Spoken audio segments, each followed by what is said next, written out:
Welcome to SP Sharma classes.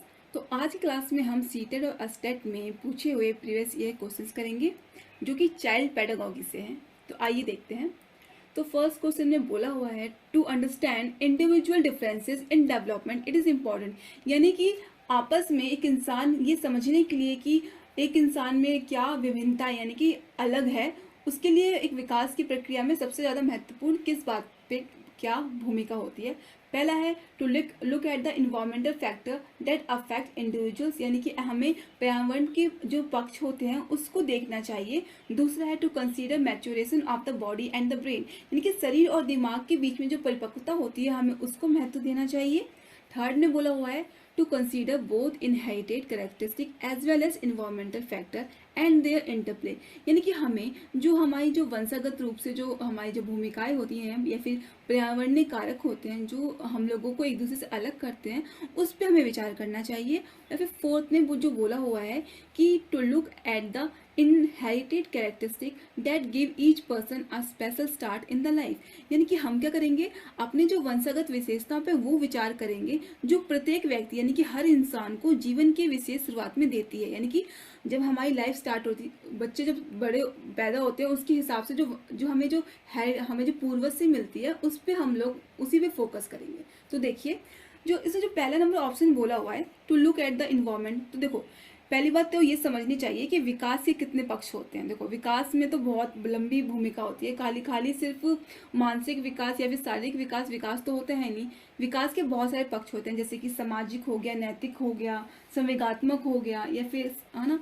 तो देखो यहाँ पर हम इतनी सारी चीज़ों को पॉइंट को जब पढ़ते हैं, समाज के बारे में पढ़ते हैं, नैतिकता के बारे में, विकास के बारे में पढ़ते हैं, तो इसका मतलब तो साफ है कि खाली खाली वंशागत रूप से विकास, वंशागत रूप से यानी कि जो हमारे जो पूर्वज के जो हम अपने पूर्वज से ग्रहण करते हैं फिर माता पिता से ग्रहण करते हैं वो तो खाली हो नहीं सकता, क्योंकि यहाँ पे हमारे सामने सामाजिक विकास जो होता है वो भी तो एक पक्ष होता है, या फिर नैतिक विकास जो होता है वो भी पक्ष होता है।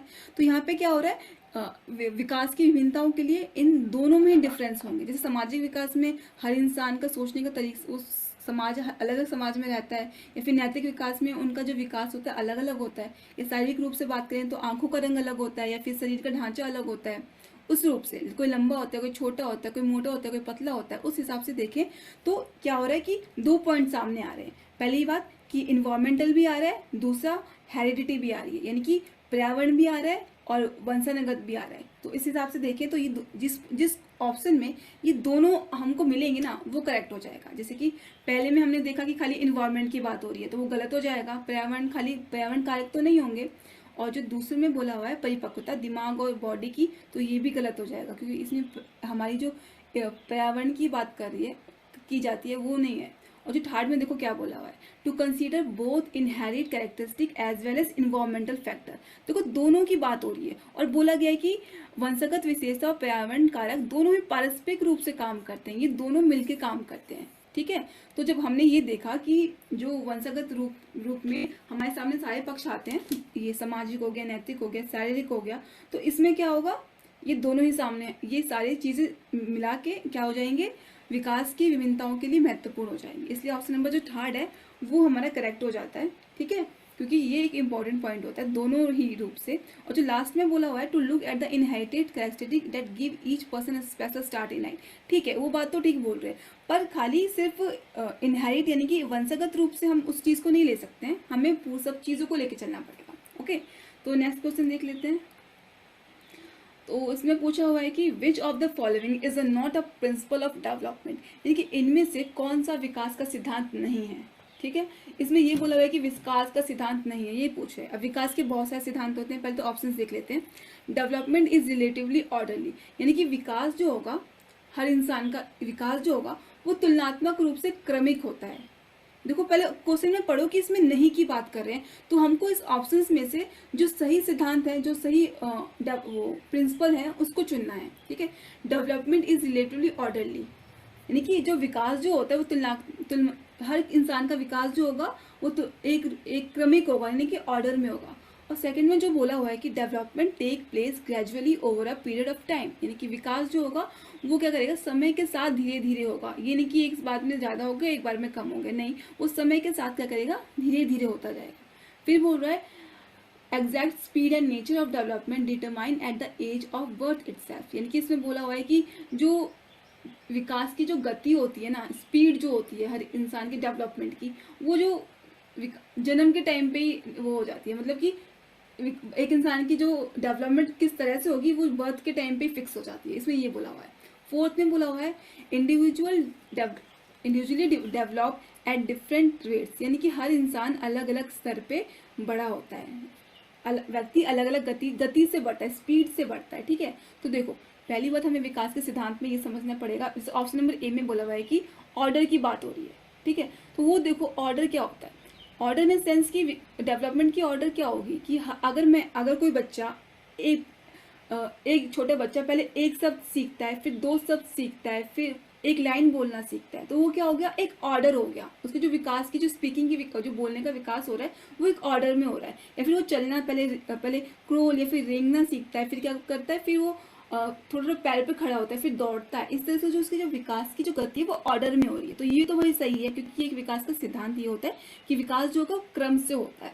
तो सेकंड में जो बोला हुआ है कि development take place gradually over a period of time. यानी कि हर इंसान का जो डेवलपमेंट होता है वो धीरे धीरे होता है। तो सही बात है, अब एक टाइम से तो कोई बच्चा बड़ा नहीं होता ना, वो धीरे धीरे ही बढ़ता है। तो ये भी ऑप्शन नंबर सेकंड करेक्ट है। और जो ऑप्शन नंबर थर्ड बोला है कि हर किसी का विकास जो होता है वो बर्थ के टाइम पे फिक्स हो जाता है, तो वो गलत क्यों है। देखो ये जो ऑप्शन है वो करेक्ट है कि ये विकास का सिद्धांत नहीं है। क्यों, मैं बताती हूँ क्यों। क्योंकि ये यहाँ पे क्या हो रहा है कि जो इसमें जो बोल रखा है कि हर किसी का जो विकास होगा वो जन्म के टाइम पे फिक्स हो जाएगा। ठीक है, तो वो नहीं हो सकता, क्योंकि अगर किसी बच्चे को आगे चलकर मान लीजिए सामाजिक विकास है, उसको समाज में सही नैतिक विकास, उसे सही उसको मूल्य नहीं मिले, या फिर कहें कि शारीरिक रूप से उसको सही खाना नहीं मिलता है, वो गरीब तबके का, या फिर उसे पोषण नहीं मिला, माल न्यूट्रिशन हो गया, डिजीज हो गई, तो विकास उसकी प्रभावित होगी ना, डेवलपमेंट उसकी प्रभावित होगी। तो उसकी स्पीड और उसकी नेचर डेवलपमेंट जन्म के टाइम पे तो बिल्कुल नहीं हो सकता है फिक्स, क्योंकि विकास जो है वो बहुत ही टाइम तक लंबा प्रोसेस होता है।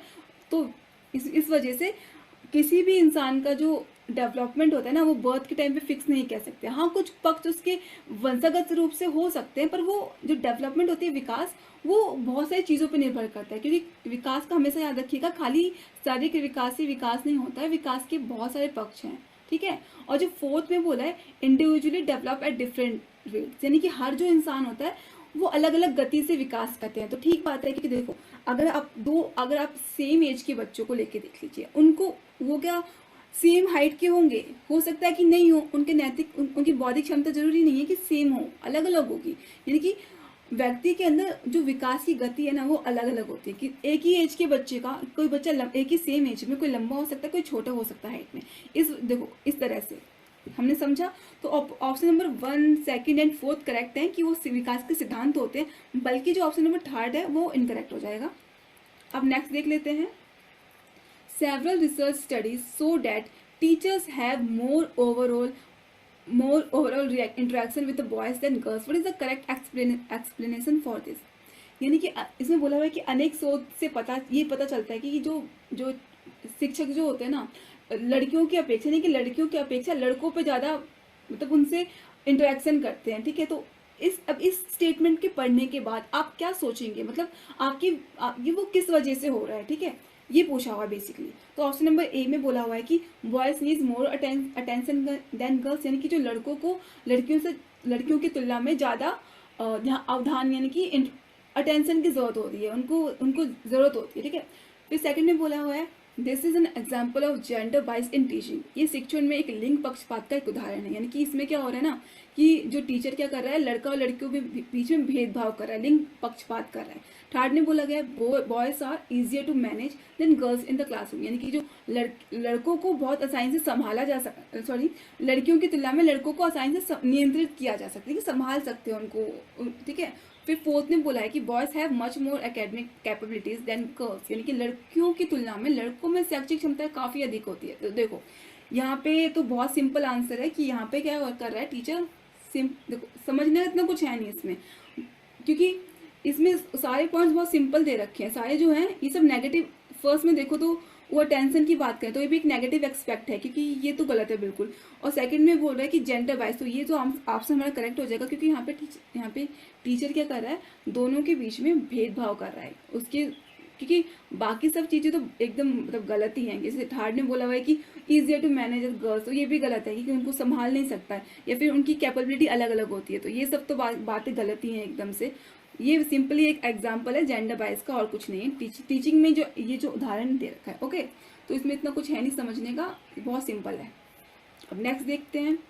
इसमें बोला है कि which of the following is central to the concept of progressive education. ठीक है, तो इनमें से कौन सा प्रगतिशील शिक्षा के बारे में प्रमुख है। यानी कि प्रगतिशील शिक्षा एक ऐसी शिक्षा जो बोलती है कि हर बच्चे का विकास होना चाहिए, और उनको जो हम सिखाएंगे वो रटने पे नहीं फोकस करेंगे, हम उनको खेल खेल में सिखाएंगे। क्योंकि प्रगति शिक्षा बेसिकली यही होती है कि जहाँ पे हम बच्चों की सृजनात्मकता पे जोर देते हैं, उनके अंदर वैल्यूज डालने की कोशिश करते हैं, सामाजिक ज्ञान डालने की कोशिश करते हैं, और उनको जो सिखाते हैं हम लोग वो भी खेल खेल के द्वारा सिखाते हैं। ठीक है, तो इसमें ये बोल रहा है कि अब जो प्रगतिशील शिक्षा है उनमें से ये सब पॉइंट्स कौन कौन से होंगे। पहला है belief in the capability and potential of every child, यानी कि हमें हर बच्चे की क्षमता पे भरोसा करेंगे, उसकी संभावना पे, वो हर कुछ भी कर सकता है, इस बात पे भरोसा करेंगे। सेकंड है स्टैंडर्ड इंस्ट्रक्शंस एंड असेसमेंट, कि मानक और निर्देश एवं मूल्यांकन करेंगे।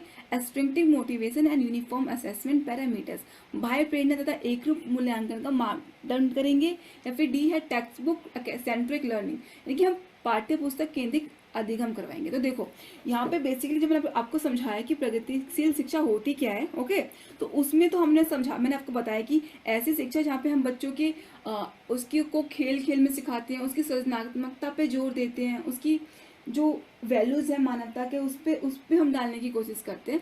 तो अगर हम देखें जो पहला पॉइंट बोल रखा है कि हम उसकी कैपेबिलिटी पे जोर देंगे, हम उस पर भरोसा करेंगे, तो ये बिल्कुल एक पॉजिटिव प्रोस्पेक्टस है। क्योंकि देखिए अगर हम एक हर बच्चे को समान रूप से लेके चलते हैं, उनकी उसकी कैपेबिलिटी यानी कि उसकी क्षमता पे भरोसा करते हैं, तो उससे क्या होगा, उसके अंदर खुद पॉजिटिविटी आएगी, और वो क्या करेगा, अपनी खुद की पोटेंशियल को और आगे लेके जाएगा। क्योंकि सब एक बच्चा तभी सबसे अच्छा सीखता है जब वो खेल खेल के द्वारा सीखे।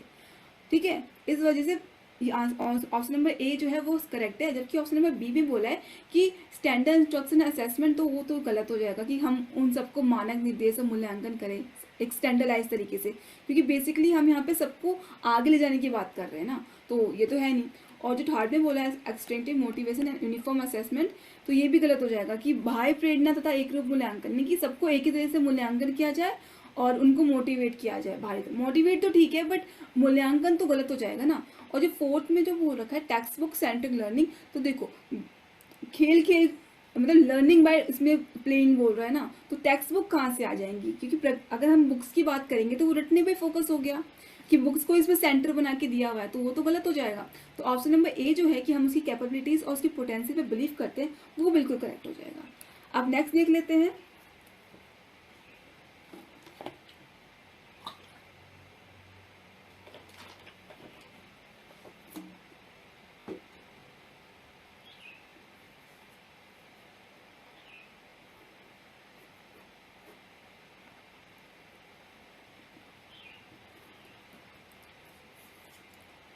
तो क्वेश्चन नंबर 5 में बोला हुआ है कि what instructional adaptation so the teacher make while working with students who are visually challenge, यानी कि इसमें बोला हुआ है कि जो एक दृष्टि रूप से बाधित विद्यार्थी हैं, उनको अगर हम उनको पढ़ाना चाहते हैं, उनके साथ काम करना चाहते हैं, तो एक टीचर को किस प्रकार से उनको अनुदेशन अनुकूलन, यानी कि हम उसके लिए किस तरह की चीज़ें इस्तेमाल करेंगे, जो टीचिंग एड्स होते हैं, इंस्ट्रक्शन उसको हम देने के लिए किस तरह की चीज़ों को यूज़ करेंगे। तो जो पहला बोला हुआ है इसमें, पहला बोला हुआ है कि use a variety of visual presentation, यानी कि कई प्रकार के दृश्य प्रस्तुतियों का प्रयोग करना। बी है oriented herself so that the student can watch her closely, यानी कि स्वयं अभिविन्यास करना ताकि विद्यार्थी उसे ध्यान से देख सके, यानी कि खुद ही चीज़ों को करके बताएंगे ताकि टीचर उसको बच्चे क्या करेंगे उसे देख सकेंगे।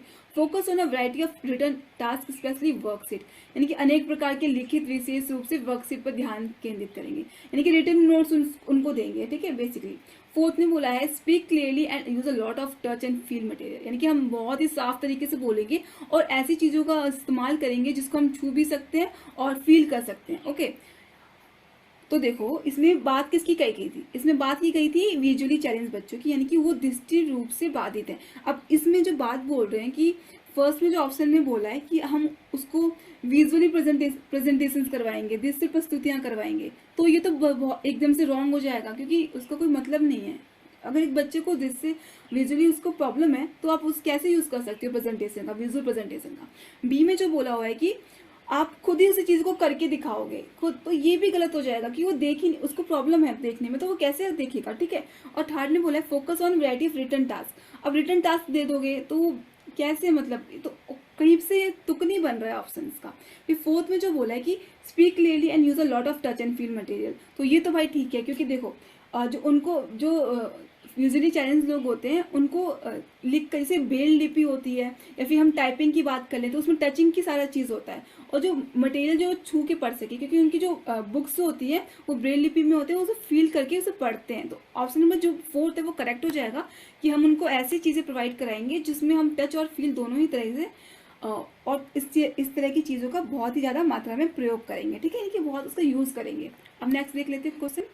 Cooperative learning and peer tutoring is an inclusive in dash in an inclusive classroom, यानी कि सहयोगात्मक अधिगम एवं आहान उम्र साथियों के द्वारा शिक्षण का एक समावेशी, यानी कि इसमें बोल रहा है कि जो सहयोगात्मक अधिगम होता है ना, कि हम जो बच्चे मिलजुल के पढ़ाई करते हैं और हम उम्र यानी कि साथ में जो बच्चे मिलके पढ़ते हैं उससे समावेशी शिक्षा, यानी कि उसमें इंक्लूसिव क्लासरूम में इससे क्या फायदा होगा। ऑप्शन नंबर ए है शुड बी एक्टिवली डिस्करेज, यानी कि इसको हमें हतोत्साहित यानी कि हमें इसे नहीं करवाना चाहिए। बी में बोला हुआ है कि ओकेजनली यूज, कभी शुड भी कभी कभी इस्तेमाल करवाना चाहिए।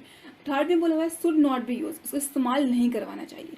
फोर्थ में बोला हुआ है शुड बी एक्टिवली प्रमोटेड, हमें इसको बहुत प्रमोट करना चाहिए कि हम सक्रिय रूप से आगे बढ़ाना चाहिए। तो देखो ऑप्शन नंबर जो ए फर्स्ट जो है वो गलत हो जाएगा, बी भी गलत हो जाएगा और सी भी, क्योंकि इसमें सब नेगेटिव पॉइंट्स बोल रहे हैं। क्योंकि कोऑपरेटिव लर्निंग का तो मतलब ही होता है कि हम किस तरह से आपस में मिलजुल कर काम को करते हैं, और पीयर ट्यूटरिंग यानी कि जो हम साथियों के साथ पढ़ेंगे तो उससे तो पॉजिटिव ही होगा ना, कुछ नेगेटिव तो कुछ भी नहीं होगा। अब इसमें क्या बोल रखा है कि हमें इसे नहीं करवाना चाहिए, बी में बोला था कि हमें कभी कभी करवाना चाहिए, और थर्ड में क्या बोला है कि और इस टाइप की लर्निंग को हमें यूज ही नहीं करना चाहिए। तो ये तो गलत हो जाएंगे क्योंकि सभी नेगेटिव में जा रहे हैं, पॉजिटिव में खाली फोर्थ जा रहा है। पॉजिटिव नहीं कि सकारात्मक रूप से जो ऑप्शन है वो है should be actively promoted. So option number fourth is correct कि हमें कोऑपरेटिव लर्निंग और पीयर ट्यूटरिंग को बहुत ही बढ़ावा देना चाहिए। ओके, अब नेक्स्ट में देख लेते हैं विच of the following is most important in inclusive education, यानी कि इनमें से कौन सा इंक्लूसिव एजुकेशन में बहुत ही महत्वपूर्ण है, समावेशी कक्षा में सबसे महत्वपूर्ण क्या होता है। पहला है स्टैंडर्डाइज टेस्टिंग यानी कि मानकीकृत परीक्षण। सेकंड में है प्रमोटिंग कॉम्पिटिटिव लर्निंग यानी कि प्रतियोगी अधिगम को बढ़ावा देना। थर्ड है इंडिविजुअलाइज एजुकेशन प्लान यानी कि विशेष शिक्षा योजना। या फोर्थ है यूनिफॉर्म इंस्ट्रक्शन यानी कि एक रूप शिक्षा योजना। तो देखो इसमें जो बोल रहा है इंक्लूसिव एजुकेशन, तो भाई इसमें हर तरह के बच्चे होंगे, विशिष्ट भी होंगे, विभिन्न तबकों के भी होंगे, माइनॉरिटी यानी कि माइनॉरिटी भी होगी, सब होंगे। तो इसमें क्या होगा, स्टैंडर्डाइज टेस्टिंग करोगे? नहीं, बिल्कुल नहीं करेंगे। सेकंड में है प्रमोटिंग कॉम्पिटिटिव लर्निंग, तो ये भी नहीं होगा क्योंकि हमें प्रतियोगिता पे ज़्यादा बड़ा वो नहीं करना, हमको लर्निंग पे फोकस हो रही है ना हमारी। और थर्ड में जो इंडिविजुअलाइज एजुकेशन प्लान, तो हमारे सामने अलग अलग तरह के बच्चे हैं, अलग अलग विशिष्ट टाइप के बच्चे, हर कैटेगरी के बच्चे, तो यहाँ पे हम उनके हिसाब से क्या करेंगे, अलग अलग विशिष्ट रूप से शिक्षा की योजना बनाएंगे। तो that's why option number third जो है वो बिल्कुल करेक्ट हो जाएगा, जो कि है इंडिविजुअलाइज एजुकेशन प्लान यानी कि विशेष शिक्षा योजना। और option number option number four जो है यूनिफॉर्म इंस्ट्रक्शन, एक रूप शिक्षा योजना, यहाँ पे गलत हो जाता है, ठीक है, क्योंकि हमारे सामने बहुत ही अलग अलग टाइप के डिफरेंट टाइप्स के बच्चे होंगे, इस वजह से हमें उनके हिसाब से अपनी योजनाओं को बनाना पड़ेगा। ओके, सो नेक्स्ट देख लेते हैं। इसमें पूछा हुआ है कि which of the following is a correctly matched pair of learners and there primary education. इसमें बोला है कि अधिगमकर्ताओं एवं उनकी प्राथमिक विशेषताओं के, अच्छा इसमें ये बोला हुआ है कि ये जो अधिगमकर्ताओं और उनकी जो विशेषता है ना, इस हिसाब से अलग अलग डिफरेंट टाइप्स की जो लर्नर अधिगमकर्ताएं होते हैं उनकी विशेषताओं को बता रखा है। अब हमें इसमें से ये बताना है कि उसमें से क्या करेक्ट है। जैसे कि पहला जो ऑप्शन दिया वो दिया हुआ है कि ये दिया है कि dyslexic learners lack reading and writing influence, यानी कि जो डायलैक्सिक लर्नर होते हैं एक टाइप के लर्नर होते हैं जो पढ़ने में और लिखने में उसमें अक्षमता होती है, पठन अक्षमता होती है उनमें, धारा प्रभाव यानी कि पढ़ने में उनमें कमी होती है। सेकंड में बोला है क्रिएटिव लर्नर्स यानी कि सृजनात्मक अधिगमकर्ता जो लर्नर्स होते हैं वो क्या करते हैं, हाइपर एक्टिव, स्लो इन कंप्लीटिंग वर्क, यानी कि वो उन्हें काम करने में अति सक्रिय, यानी कि वो बहुत ही धीमे धीमे काम करते हैं, बहुत धीरे, ठीक है।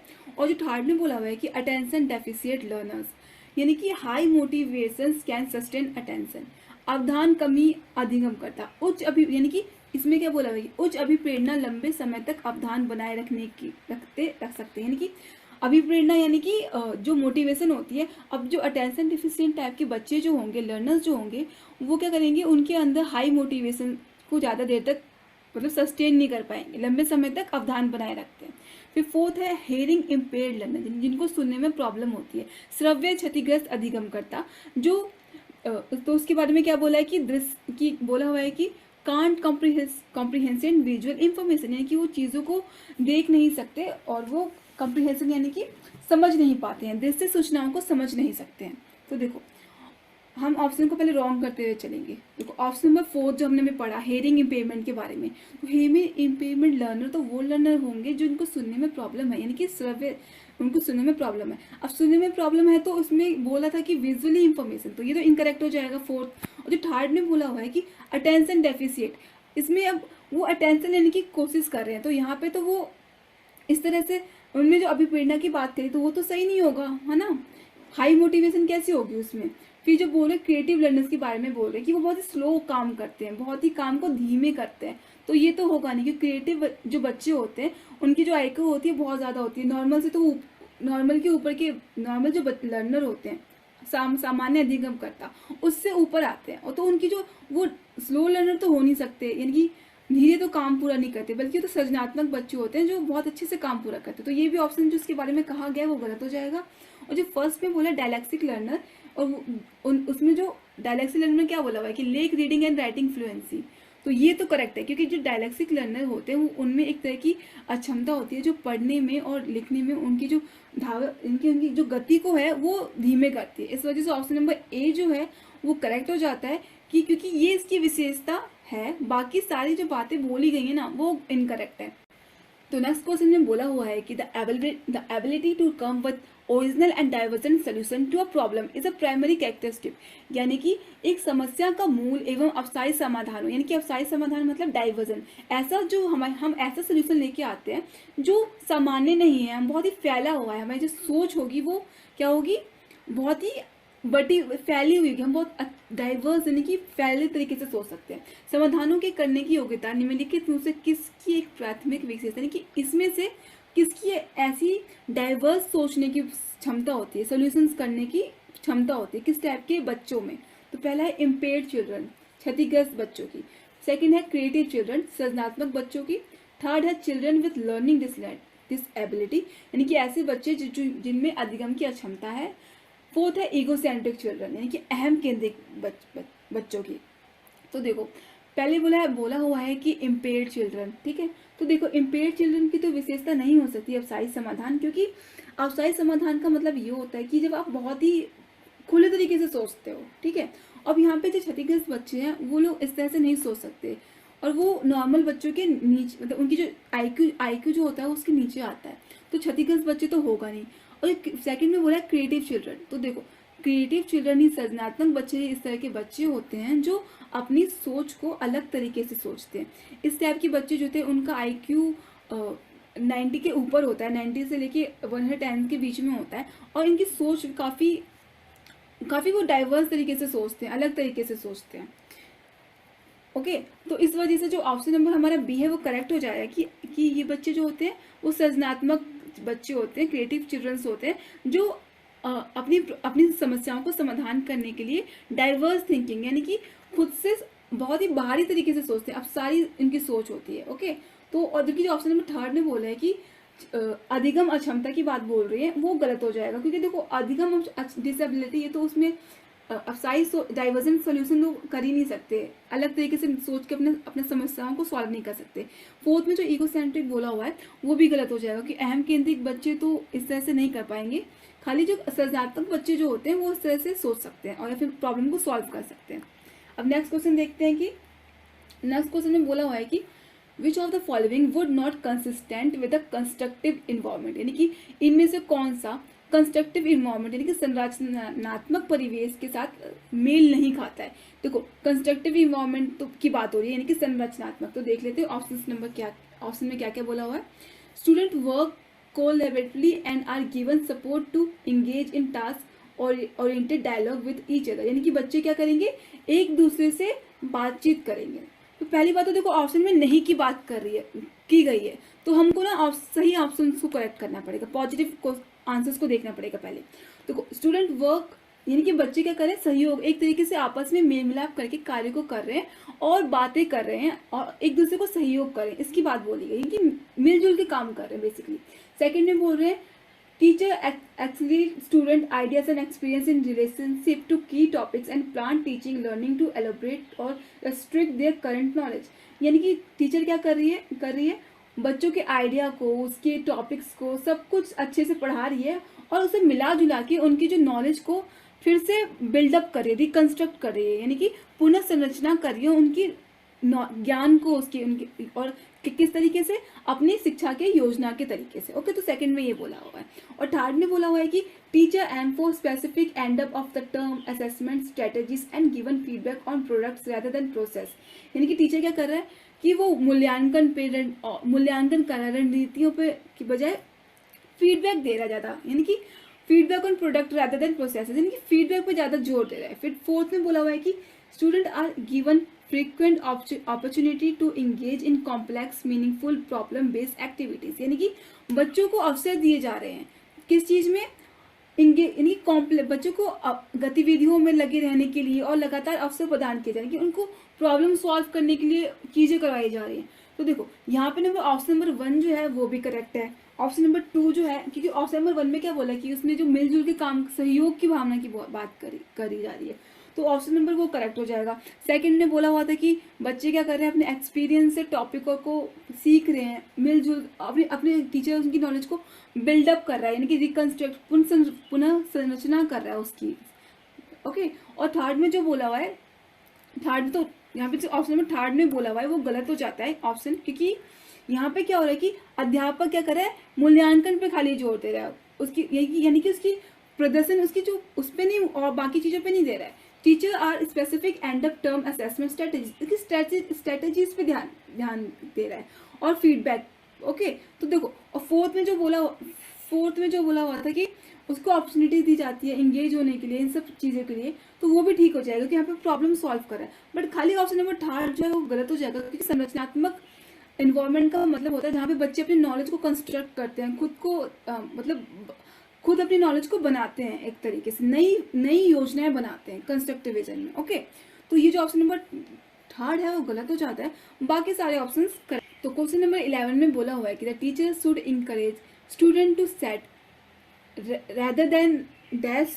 ओके, यानी कि इसमें बोला हुआ है कि इसमें 2 ऑप्शन दे रखे हैं कि टीचर को किस चीज़ पे फोकस करना चाहिए सेकंड ऑप्शन की बजाय, यानी कि जो पहला ऑप्शन दे रखा है उस पर फोकस होना चाहिए सेकंड ऑप्शन की बजाय। ठीक है, जैसे कि इसमें बोला है कि पहले में बोला हुआ है कि performance goals and learning goals, यानी कि परफॉर्मेंस गोल्स पे जोर देना चाहिए या फिर लर्निंग गोल्स पे नहीं देना चाहिए। सेकंड में बोला गया है कि फेलियर अवॉइडिंग गोल्स, यानी कि उसके असफलता से बचने के लिए उस पर जोर लक्ष्य रखने चाहिए, ना कि अंक लेने के लिए के लक्ष्य पे। ठीक है, और थर्ड में बोला हुआ है कि मार्क सीकिंग गोल्स होने चाहिए, ना कि फेलियर अवॉइडिंग गोल्स, कि अंक लेने के लिए के लक्ष्य पे, यानी कि अंक जो मिले उस जो मार्क्स मिले उस पर उसका फोकस होना चाहिए, ना कि जो फेलियर हो रहा है उसके ऊपर। फिर फोर्थ में बोला हुआ है कि उसको अधिगम गोल्स यानी कि लर्निंग गोल्स पे फोकस करना चाहिए, ना कि परफॉर्मेंस गोल्स पर। देखो पहले जो सारे ऑप्शन है उसमें हमें उस पर फोकस करने की बात हो रही है, सेकंड ऑप्शन में बोला हुआ है कि उस पर फोकस नहीं करना चाहिए। ठीक है, तो देखो इसका आंसर नंबर फोर्थ है, वो करेक्ट हो जाएगा, क्योंकि इसमें जो देखो ऑप्शन नंबर सेकंड और थर्ड में है वो तो वैसे ही रॉन्ग हो जाएंगे, क्योंकि फेलियर अवॉइडिंग गोल्स यानी कि हमें ऐसे असफल उस चीज़ों पे फोकस करना चाहिए जिससे हमारा फेलियर ना हो, खाली हमें मार्क्स की बात हो रही है तो वो तो गलत हो जाएगा। थर्ड में बोला है कि मार्क्स सीकिंग गोल्स ना कि पे फोकस करो, फेलियर पे फोकस मत करो कि खाली नंबर पे फोकस होगा, जो हमारे को असफलता मिल रही है उस पर हम फोकस नहीं करेंगे। ठीक है, तो ये भी गलत हो जाएगा।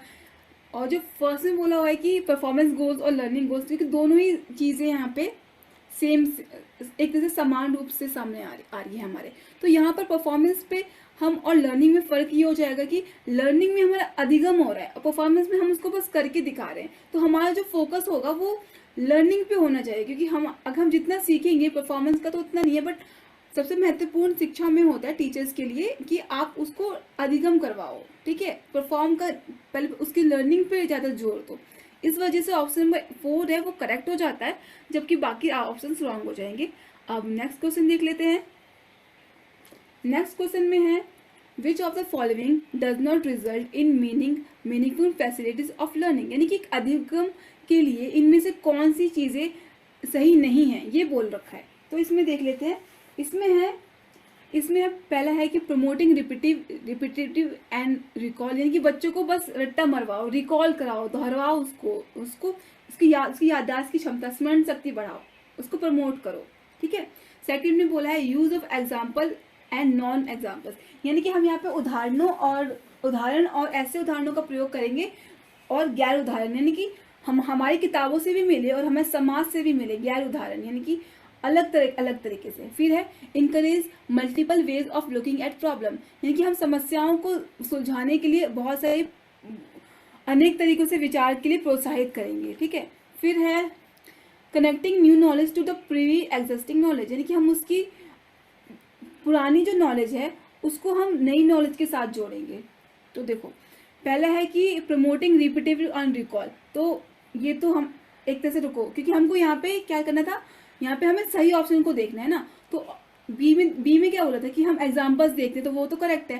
थर्ड में क्या बोला था कि मल्टीपल, हम अपने बच्चों को क्या करेंगे, अलग अलग तरीके से प्रॉब्लम्स को टैकल करने के लिए करेंगे। ठीक है, तो वो भी करेक्ट है। और फोर्थ में जो बोला हुआ है फोर्थ में क्या बोला था कि नॉलेज को, जो अपने खुद की नॉलेज को पुराने नॉलेज के साथ जोड़ते हैं, तो वो भी एक तरह से करेक्ट हो जाता है। खाली ऑप्शन नंबर 1 में जो दोहराने की और बात रटने की बात कही जा रही है लर्निंग में, उससे मीनिंगफुल लर्निंग नहीं हो सकती है, क्योंकि शिक्षा में कभी भी रटने पे जोर नहीं देना चाहिए बच्चों के लिए, क्योंकि रटने से वो खास सिर्फ भूलेगा ही, बाकी से सारे पॉइंट्स जो है वो पॉजिटिव एक्सपेक्ट है, बाकी सारे नेगेटिव है। इस वजह से ऑप्शन नंबर ए जो है वो करेक्ट हो जाता है, जो कि एक अधिगम के लिए उसकी विशेषता नहीं होती है। मीनिंगफुल एक अच्छी तरीके से हम पढ़ाना चाहते हैं तो उसके लिए हमें रट्टा मतलब रिपीटिव चीज इनकी कराने की जरूरत नहीं है। ओके, तो नेक्स्ट क्वेश्चन में बोला हुआ है कि which of this is an example of extinctive motivation, यानी कि इनमें से कौन सा बाह्य अभिप्रेरणा का एक उदाहरण है। तो देखो बेसिकली यहाँ पे अभिप्रेरणा की बात हो रही है, यानी कि अभिप्रेरणा इन सेंस की प्रेरणा क्या होती है कि जब हम भी किसी चीज़ को करने के लिए कोई हमें प्रेरित करता है, कोई हमें मोटिवेट करता है ना, तो वो होती है ये प्रेरणा, यानी कि हम किसी काम को करने के लिए ऐसी कोई चीज़ जो हमको प्रेरित करे, वो होती है अभिप्रेरणा यानी कि मोटिवेशन। अब यहाँ पे देखो बाह्य प्रेरणा की बात कर रहे हैं, एक्सट्रिंसिक मोटिवेशन की बात हो रही है। और यहाँ पे हमको ये समझना पड़ेगा कि यहाँ पे बाह्य अभिप्रेरणा क्यों बोला हुआ है, क्योंकि मोटिवेशन जो होती है वो 2 तरह की होती है, इंस्ट्रक्टिंग और इंट्रिंसिक, और बाह्य और आंतरिक अभिप्रेरणा। ठीक है, तो क्योंकि इन दोनों में ही कैरेक्टरिस्टिक अलग अलग होते हैं। बाह्य प्रेरणा वो प्रेरणाएं होती हैं जो हमें कोई बाहर से, यानी कि कोई एक जो इन्वायरमेंट है हमारा समाज, जो पर्यावरण है वहाँ से कोई हमें प्रेरित करता है, जबकि जो आंतरिक यानी कि इंस्ट्रक्टिंग अभिप्रेरणा होती है उसमें कोई हमें आंतरिक रूप से, यानी कि हम खुद ही अपने आप को प्रेरित करते हैं, ऐसी चीज़ें होती हैं उसमें। उसे डिटेल में पढ़ना नहीं है हमें, बस हमें इतना समझना पड़ेगा कि आखिर बाह्य अभिप्रेरणा की कौन कौन से एग्जाम्पल दे रखे हैं। ओके, जैसे इससे पहले बोला है कि I learn so much when I do my homework, यानी कि मैं बहुत कुछ सीखती हूँ जब मैं अपना काम खुद, अपना होमवर्क खुद करती हूँ। इसमें ये बोला है कि मैं बहुत अच्छे से सीखती हूँ। सेकंड में बोला है कि doing homework make me understand my concept better, यानी कि जब मैं पढ़ती हूँ तो मेरे को जो मेरे जो तथ्य है यानी कि अवधारणा है वो मैं बहुत अच्छे से समझ जाती हूँ। थर्ड में बोला हुआ है कि आई complete my homework because the teacher give me marks for each assignment, यानी कि मैं अपना होमवर्क तभी करती हूँ जब मेरे को, इसलिए करती हूँ क्योंकि टीचर मुझे बहुत अच्छा मार्क्स देती है मेरे असाइनमेंट बनाने के लिए। और फोर्थ में है कि I enjoying my doing homework because it's so much fun, यानी कि मैं अपना गृह कार्य इसलिए करती हूँ क्योंकि उसे करने में मुझे बहुत आनंद, मतलब बहुत सही फन मिलता है। ओके, तो देखो मैंने दो प्रेरणाओं की बात करी थी जो मोटिवेशन में होती है, बाह्य और एक्सटेंटिव और इंट्रिंसिक। ओके, तो पहले में क्या हो रहा है, पहले में बोले कि मैं जब अपना होमवर्क खुद करती हूँ यानी कि मैं बहुत कुछ सीखती हूँ, यानी कि उसके सीखने की जो अभिप्रेरणा है वो बाह्य नहीं आंतरिक रूप से, कि वो खुद से उसकी जो प्रेरणा है वो अंदर से है, यानी कि आंतरिक रूप से वो खुद मोटिवेट हो रही है इस चीज़ करने के लिए। तो ऑप्शन नंबर ए तो हमारा गलत हो जाएगा, क्योंकि बाह्य अभिप्रेरणाएं वो अभिप्रेरणाएं होती हैं जब हमें कोई बाहर से, बाहरी तरीके से, जैसे कि आप अगर कहीं कुछ आप पढ़ नहीं रहे हो तो आप कोचिंग्स में ज्वाइन करते हो, तो उससे क्या होता है कि आपको मोटिवेशन मिलती है, आप रोज टीचर्स आपको काम देते हैं। फिर स्कूल में क्या होता है कि आपको टीचर्स रोज पढ़ाती है, होमवर्क देती है, गुड देती है, वो क्या बोलते हैं मेडल्स देती है, इस तरह से स्पोर्ट्स में मेडल्स मिलते हैं। तो ये सब क्या है, ये बाह्य अभिप्रेरणा है जो आपके काम को करने के लिए आपको जोड़े रखते हैं। ओके, जैसे कि फिर सेकंड में था क्या, doing homework makes me understand my concept. अब काम करने के लिए उसके कॉन्सेप्ट क्लियर होते तो खुद से काम हो रहा है ना, ये तो ये भी इंस्ट्रक्टिव का पार्ट हो गया, आंतरिक रूप से हो गया, एक्सटेंटिव का नहीं होगा। थर्ड में बोला कि मैं अपने टीचर्स की, थर्ड में बोला था कि मैं इसलिए काम करती हूँ क्योंकि मुझे मार्क्स मिल रहे हैं, टीचर असाइनमेंट देती है। तो इसमें किसका रोल हो रहा है, इसमें एक बाहर के रूप से, बाहरी रूप से एक टीचर का रोल है इसमें। इस वजह से ये ऑप्शन नंबर थर्ड जो है वो करेक्ट हो जाएगा, क्योंकि यहाँ पे हमारे सामने एक बाहरी रूप से, एक्सटेंटिव रूप से एक मोटिवेशन, क्या कौन वो है, वो एक टीचर है उसके लिए। ठीक है, तो टीचर क्या करिए, उसे मोटिवेट करिए मार्क्स देखिए। इस वजह से ऑप्शन नंबर थर्ड जो है वो करेक्ट हो जाता है। बाकी और जो फोर्थ में है, I enjoy doing my homework because it is so much fun, यानी कि इसमें भी किसी बाहरी चीज़ का रोल नहीं हो रहा है, ये खुद से हो रहा है, यानी कि आंतरिक रूप से हो रहा है, इंट्रिंसिक रूप से मोटिवेशन हो रहा है। बाकी सब में आंतरिक रूप से हुआ इंट्रिंसिक, और इसमें खाली एक्सटेंसिक रूप से मोटिवेट हो रहे हैं। इस वजह से ऑप्शन नंबर थर्ड जो है वो करेक्ट हो जाता है, बाकी सब रॉन्ग हो जाएंगे। अब नेक्स्ट देख लेते हैं। नेक्स्ट में पूछा हुआ है कि in a primary classroom a teacher should, यानी कि एक प्राथमिक कक्षा में टीचर को क्या करना चाहिए। पहला है कि गिव ओनली नॉन एग्जाम्पल्स, खाली गैर उदाहरण देना चाहिए। Give both examples and non examples, यानी कि एग्जाम्पल्स दो और नॉन एग्जाम्पल्स, यानी कि गैर उदाहरण दोनों दो।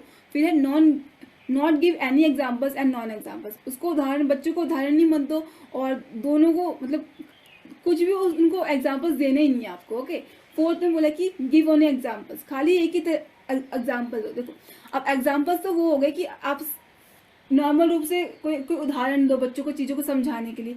नॉन एग्जाम्पल्स ये हो गए कि आप बाहरी रूप से जोड़ रहे हो चीज़ों को, उनको, है ना। तो ये क्या हो गया, अब बच्चों को पढ़ाने के लिए अगर हम खाली एग्जाम्पल्स देंगे, खाली उनकी किताबों के एग्जाम्पल्स देंगे, ऐसा कुछ जो क्लासरूम से, बल्कि आपको तो खाली उससे मतलब नॉन एग्जाम्पल्स भी जोड़ने चाहिए उनको समझाने के लिए, है ना। तो उस तरह से ऑप्शन नंबर जो हमारा सेकंड जो है वो करेक्ट हो जाएगा कि हमें दोनों ही तरह के एग्जाम्पल्स बच्चों को देने चाहिए, और जो बाकी सब है वो गलत हो जाएंगे। तो अब नेक्स्ट क्वेश्चन देख लेते हैं।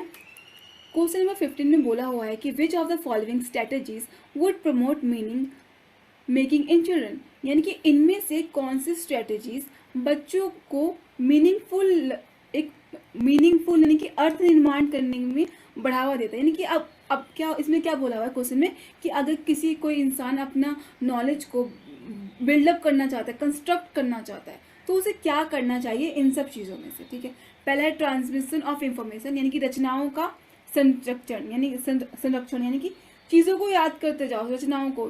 ठीक है, तो इंफॉर्मेशन का जो ज्ञान होता है उसका।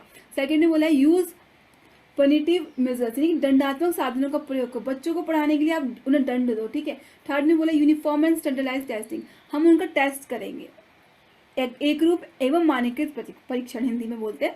और फोर्थ में बोला है एक्सप्लोरेशन एंड डिस्कशन, अन्वेषण और एवं परिचर्चा। अब यहाँ पे बात हो रही थी मीनिंग मेकिंग की, अब मीनिंग मेकिंग की बात हो रही है तो इसमें बेसिकली अब हमें किसी भी इंसान का ज्ञान बढ़ाना है कि उसको बिल्ड नॉलेज को बनानी है, तो हम उसमें खाली इंफॉर्मेशन तो नहीं डाल सकते, ट्रांसमिशन इंफॉर्मेशन नहीं हो सकता है, उसको दंड देके या फिर उसके कोई मतलब नहीं है उसका। और फोर्थ में जो टेस्टिंग की बात हो रही है तो आप उसके नॉलेज को कैसे बिल्डअप करोगे, उसमें नहीं कर सकते, अर्थ निर्माण कैसे होगा इसमें। और फोर्थ में जो बोल रखा है अन्वेषण एवं परिचर्चा, तो इससे होगा क्योंकि देखो अगर बच्चा खुद से एक्सप्लोर करेगा, खुद से चीज़ों को, साइंस में बच्चा खुद एक्सप्लोर करता है, जाके चीज़ों को खुद देखता है, अपनी नेचर में देखता है, टेक्नोलॉजी में ढूंढता है, तो वो क्या कर रहा है, अन्वेषण यानी कि खोज कर रहा है, एक्सप्लोर कर रहा है। और डिस्कशन यानी कि अब आपस में डिस्कशन होगी उनमें, तो वो चीज़ों को समझेगा, तो यहाँ भी उसकी नॉलेज क्या होगी, खुद ही बनेगी। इस वजह से ऑप्शन नंबर 4 जो है वो करेक्ट हो जाता है, बाकी सारे ऑप्शन रॉन्ग हो जाएंगे। अब नेक्स्ट क्वेश्चन देख लेते हैं। नेक्स्ट क्वेश्चन में बोला हुआ है कि which of the following are example of effective learning strategies, यानी कि निम्नलिखित में से कौन सी अर्थ निर्माण करने के लिए को बढ़ावा देगी। देखो अभी बात हुई थी, अभी मैंने क्वेश्चन में प्रीवियस क्वेश्चन में पूछा था कि मीनिंग मेकिंग की बात करी थी, और इसमें क्या बोल रहा है, लर्निंग स्ट्रेटेजीज की, यानी कि हम कैसे बच्चों की अर्थ निर्माण, यानी कि हम उसकी जो नॉलेज को कैसे अच्छे से बना सकते हैं। तो पहला ऑप्शन है setting goals and time tables, हम उसके लक्ष्य एवं समय सारणी निर्धारण करेंगे। फिर बोला है कि making organisational charts and concept maps, हम उसको मैप्स के थ्रू, चार्ट्स के थ्रू चीज़ों को समझाएंगे। संगठनात्मक चार्ट, हिंदी में संगठनात्मक चार्ट और अवधारणात्मक नक्शे की बात हो रही है, हिंदी में बोलते हैं thinking of example and non examples, तो ये भी ठीक है, उदाहरणों एवं गैर उदाहरणों के बारे में सोचेंगे। फिर है एक्सप्लेनिंग टू पीयर, यानी कि हम अपने हमउम्र साथियों को समझाएंगे। फिर फिफ्थ है सेल्फ क्वेश्चनिंग, स्वयं से प्रश्न करेंगे। तो यहाँ पे हमारे जो ये सारे ऑप्शंस हैं वो करेक्ट हो जाएंगे, क्योंकि देखो बेसिकली इस क्वेश्चन में हमें बहुत सारे ऑप्शंस दिए हुए थे, बट बेसिकली आपको इतना समझ लेना है कि किसी भी बच्चे के अर्थ निर्माण करने के लिए उसको ऑप्शन नंबर ए में जो बोला हुआ था कि हम उसको टाइम टेबल्स के थ्रू सिखा सकते हैं, हम उसको कुछ चारों कॉन्सेप्ट्स के थ्रू सिखा सकते हैं। थर्ड में बोला हुआ था कि एग्जाम्पल्स के थ्रू। फोर्थ में बोला हुआ था कि हम उस बच्चे हम साथियों के साथ समझ सकते हैं और खुद से क्वेश्चन करके सीख सकते हैं। तो ये सारे ऑप्शन जो है करेक्ट हो जाएंगे बिल्कुल, क्योंकि ये सारे ही नॉलेज को बिल्डअप करने के लिए, अर्थ निर्माण करने के लिए, लर्निंग के लिए बहुत अच्छे मेजर्स होते हैं, यानी कि संसाधन होते हैं एक तरह से। ठीक है, तो ये ऑप्शन हमारा करेक्ट हो जाएगा। अब नेक्स्ट देख लेते हैं क्वेश्चन नंबर 17। तो इसमें बोला हुआ है कि in the constructivist frame child is used as, यानी कि संरचनात्मक ढांचे में बच्चे को किस रूप में देखा जाता है। संरचनात्मक ढांचा यानी कि एक ऐसी अप्रोच जहाँ पे हम बच्चों की नॉलेज को बिल्डअप करने की बात करते हैं, उसको बनाने की बात करते हैं। ठीक है, पहले बोला है टेबुला रासा और blank slate whose life is shaped entirely by experience, यानी कि बच्चे एक कोरी पार्टी, यानी कि एक खाली स्लेट है जहाँ पे आप उसके खुद के, वो अपने खुद के अनुभव के द्वारा उसको बनाता है एंटायरली, यानी कि खुद के अनुभव के द्वारा क्या करेगा, वो अपनी लाइफ को मोल्ड करेगा, यानी कि उसको शेप देता है। सेकंड में बोला था कि अ पैसिव बीइंग वो can be shape and moulded into any form through conditioning, यानी कि ऐसा एक मतलब इसमें ये बोल रहा है कि जो बच्चे, ये क्या होगा, इसमें क्या होगा कि जो इंसान है हम उसको किसी भी शेप में डाल देंगे, हम उसे किसी भी तरह से कंडीशनिंग करके, मतलब कि हम किसी भी रूप में आकार उसे ढाल सकते हैं, वो निष्क्रिय प्राणी है। और थर्ड में बोला है कि वो एक प्रॉब्लम सॉल्वर है, a problem solver and a scientific investigator, यानी कि खुद की समस्या समाधान करने के लिए वो एक साइंटिफिक अप्रोच लेके आता है। ठीक है, और फोर्थ में क्या बोल रहा था, मिनिएचर एडल्ट वो is less than adult in all expect such as size cognition emotion, यानी कि इसमें बोल रहे कि वो एक, जो बड़े लोग होते हैं, एडल्ट होते हैं, लघु वयस्क, वो उनसे छोटा है, उसका एक सैंपल मॉडल, यानी कि एक उसका एक मिनिएचर यानी कि एक मॉडल होता है छोटा उसका शेप, जो बस उसकी इमोशंस वगैरह थोड़े कम है, ये बोल रहा है। तो देखो संरचनात्मकता की बात कर रहे हैं, कंस्ट्रक्टिव अप्रोच की बात कर रहे हैं। कंस्ट्रक्टिव अप्रोच में क्या बच्चा करता है, अपनी नॉलेज को बिल्डअप करता है खुद के ज्ञान के आधार पर, खुद की सोच के आधार पर, यानी कि साइंटिफिक रूप से। और question number option number third में देखोगे तो इसमें भी ये बोल रहा है कि अब प्रॉब्लम सॉल्वर होता है और साइंटिफिक इन्वेस्टिगेटर होता है। बाकी सब में तो देखो सिंपल ही कुछ और ही बता रहे हैं कि ब्लैंक स्लेट है, इसमें पैसिव है, फोर्थ में कोई लघु मिनिएचर की बात करें लघु व्यस्क के समान होता है।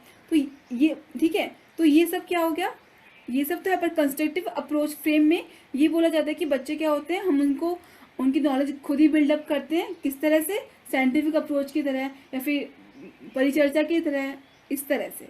ओके, तो ऑप्शन नंबर जो थर्ड है वो करेक्ट हो जाता है, बाकी सब ऑप्शन रॉन्ग है। फिर है क्वेश्चन नंबर 18। क्वेश्चन नंबर 18 में बोला हुआ है कि a teacher's role while using a cooperative learning in her class, यानी कि एक अध्यापिका का क्या रोल होता है, उसकी क्या भूमिका होती है जब वो सहयोगात्मक अधिगम यानी कि कोऑपरेटिव लर्निंग करवा रही होती है क्लास में। ओके, तो ऑप्शन नंबर ए में बोला हुआ है is to leave the class and let children work on their own, यानी कि टीचर क्या करेगी, बच्चों को क्लास में छोड़ देगी, बोलेगी अपना काम करो। सेकंड में बोल रहा है कि is to supportive and monitor each group, teacher का काम क्या होगा कि वो सब बच्चों को सपोर्ट करे और हर एक बच्चे के ग्रुप की निगरानी पे रखे। फिर फोर्थ में थर्ड में बोला हुआ है is to support the group which has the bright and talented children, अब टीचर क्या इसमें क्या करेगी, खाली उसी समूह को सहयोग करेगी जिसमें होनहार और प्रतिभाशाली बच्चे, और बाकी सब ग्रुप के जो बच्चे जो ब्राइट नहीं है उनको छोड़ देगी, जो नॉर्मल बच्चे उनको छोड़ देगी और बाकी सब ग्रुप है। बेसिकली इसका मतलब तो यही हुआ ना। फोर्थ में क्या बोला है is to be silent spectator and let children to what they want, यानी कि टीचर क्या करेगी, बच्चों को छोड़ देगी, मतलब चुपचाप से खड़े होकर देखेगी और उनको जो करना है उन्हें करने देगी। ठीक है, ये बोल रहा है इसमें।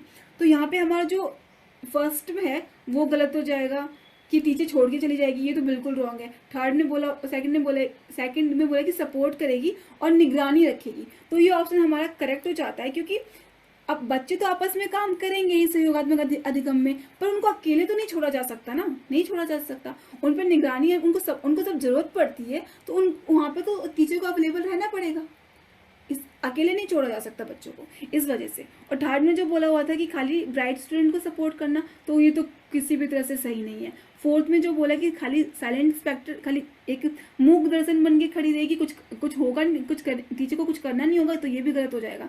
ऑप्शन नंबर सेकंड जो है वो करेक्ट हो जाता है, बाकी सारे ऑप्शन रॉन्ग है। ओके, अब नेक्स्ट क्वेश्चन देख लेते हैं।